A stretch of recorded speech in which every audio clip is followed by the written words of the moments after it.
You know that everyone in here has a photographic memory. It's just some people don't have film. There's no such thing as a bad memory. There's only an untrained memory. And how you put information into the brain is the key to a superior memory. I want you to picture a suitcase. And I want you to picture packing that suitcase by dumping a bunch of clothes in that suitcase. See, two results. It fills up very quickly, and when you want to retrieve something from that suitcase, it's a nightmare. You pretty much have to dump it out and sift through everything to find what you want. Now I want you to picture that suitcase being packed with well-folded clothes, one item at a time. You see that in your mind. You can get a lot more clothes into that suitcase, and when you want to retrieve a specific item, you simply take it out in the way that you want to. This is how we want to learn to treat our brain. We are constantly bombarded by information. It's very easy to be overwhelmed by the everyday responsibilities and stimulation of the world. So when you have an organized memory, much less overwhelmed by everyday life. We do live in a society of technology. iPhones, smartphones, iPads, computers. We're not using our memories. And a growing concern, Alzheimer's, dementia. Science has become very good at keeping the body physically healthy for longer, but not as good about keeping the brain healthy. But if you care about something, you remember it much stronger and much more naturally. Here's an example. If you want to remember somebody's name, lend them money.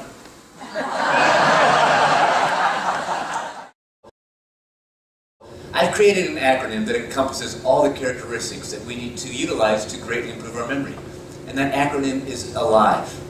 A-L-I-V-E. So let's break that word down. The A in ALIVE stands for association. Every new memory you create is associated to a memory that you already have.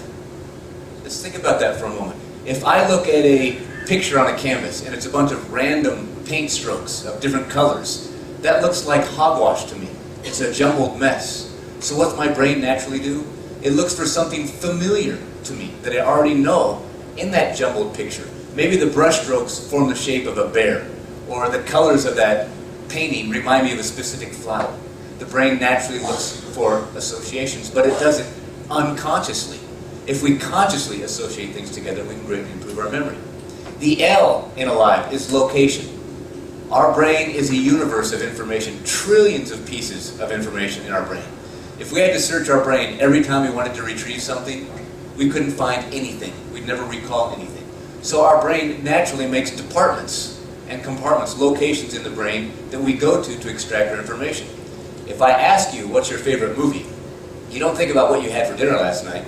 You think about the video compartments. You think about the movies compartment. The brain does this, but also it does it unconsciously. If we consciously form locations in the brain, we can greatly improve our memory. A-L-I, the I in ALIVE is imagination. Now you don't have to be a science fiction writer to have a great imagination.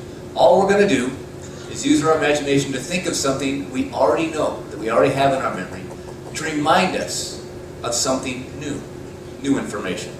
And we're also going to use our imagination to add some animation or motion to the things we want to remember. You see, when something is sitting still or doing nothing, it doesn't stay in your memory. You don't even notice it a lot of the times. But when something is moving or doing an obnoxious or an exaggerated motion, it stays in your mind much stronger. The V in ALIVE is visualization. I talked about learning to see with our mind and not just our eyes. If you have not pictured in your mind what you want to remember, you have not committed that to your memory. So on every level, think about it. If I ask you to hand me a pair of scissors, on some level, you're seeing a pair of scissors in your mind. So we're just tapping into the photographic properties of our brain to enhance our memories. So ALIVE, the E, is emotion. If you don't care about something, you won't remember it. And if you do care about something, it's very difficult to forget. How many people have met someone, had a wonderful conversation with them, walked away and completely forgot what they were speaking of, right? We're all guilty of it. So these things, names and faces, has extreme power. Most of the time, we just don't pay attention. We jump right into the social aspect of our conversation. When you shake hands with somebody, the physical impulse to shaking a hand, that actually overrides the audible part of our brain. So when you're shaking hands, it's much harder to hear a name because your body is feeling human touch. If you want to remember someone's name, try to repeat it 2 or 3 times. 3 tends to be the magic number. You say, "Hi, Bill. I'm Lance. What do you do for a living, Bill?" "Oh, great. Nice. Well, have a good day, Bill." But don't be Hey, Bill, do you enjoy water sports, Bill? Who are you married to, Bill? Where do you live, Bill? You can't be obnoxious about it. And if you're not comfortable repeating that name over and over, you can do it in your mind. These are little things that will help. But when you start looking for people's defining characteristics, they're going to stand out to you much more clearly. A little hint, never tell anybody how you're remembering their name. You're just going to insult them. Hi, Bill, you've got a big nose. That's how I remember you. Nice to meet you. So how do we use their defining characteristic to remember their name? There are several methods that are developed in the world of memory. There's methods for numbers, names and faces, foreign languages, calendars. They're all established. They've been refined and perfected over the years. Some of these methods are hundreds of years old. You're going to picture one thing you want to remember, interacting or doing an action, with the second thing you want to remember. What happened to the carrot? The walnut. What is in the walnut? What did the blueberries do? What did the salad? Now that's a very easy method. Now you have also just learned an ideal brain diet. This is the best diet for your brain. I'll explain. I handed around a magazine and asked some people to tear out a page and just pass it around. So what I've done is memorize this entire magazine.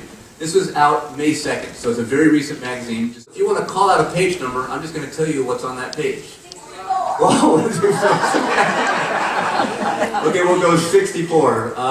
This is funny. It's Kyo Motsep. I don't know who this is. It's a weird name. And it's My Night Alone. He's a Dancing with the Stars, African-American. He talks about ordering vitamins online. He talks about what he ate, which was chicken, broccoli, and cauliflower. Was that correct? Okay, very good. So, and another page? 29. The Kardashians are nervous. Now, see, this is not my subject matter. But I want to use that point because I don't care about this stuff, but I can still memorize it. 58, it's good. 30-year anniversary for Ferris Bueller's Day Off. Pretty good. And it's what they're doing now. And it's Ferris Bueller, Sloane, Cameron, those are the characters. And at the bottom, well, let's do this. Jeffrey Jones, these are the actors' names. Jeffrey Jones, Jennifer Grey, and Martin Sheen. What they're all doing now. Is that correct? Okay. And let's do page 1, very good. This is table of contents. Kylie claims to have invented the wig. That's another story. Anyway, Britney Spears is there, Kate Middleton, and the last one is Carrie Underwood are the 3 pictures. Is that correct? Okay, folks, if you keep these and ask me later on for... It's 09092001E22611. Is that correct? All right, we got it.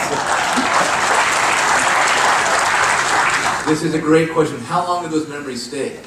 Now, I'll tell you how I'm doing this, but if you ask me next week, what was page 34? I'll tell you. We're going to walk through these places in our mind and designate certain stops that create a journey. It's called the journey method. The bed. What happened at our bed? We balanced the food. Logic order, bedside table. What happened with the bedside table? The dog. Can't forget that. Went to the bathroom mirror. What happened to the bathroom mirror? Got to do your laundry. Went to the shower. What did we do in the shower? We showered. Toilet seat. Yay. First open room. Thank you so much for coming out. It's been my pleasure.